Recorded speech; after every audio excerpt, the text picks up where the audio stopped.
To name H2SO3, we use our flowchart. We can see that it begins with H, so we have the H here, and that we have three different elements, H, S, and O. So we'll use this side of the flowchart to name H2SO3.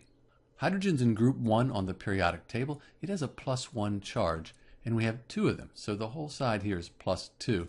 That means this SO3, this ion, this polyatomic ion, is going to have a -2 charge. So let's look this up on the common ion table and see what its name is. So we scroll down, and there's SO3. It's the sulfite ion. Back to our flowchart. So when it's ite, we write the stem. So we'll write sulfite,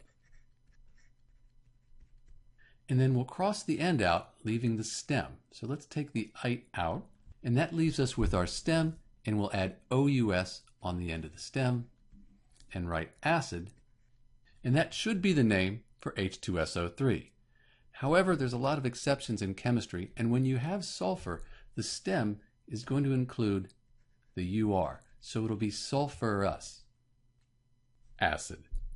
And if you have H2SO4, that'll be sulfuric acid. So we've got to keep that UR in there with sulfur. This is Dr. B with the name for H2SO3, sulfurous acid, and thanks for watching.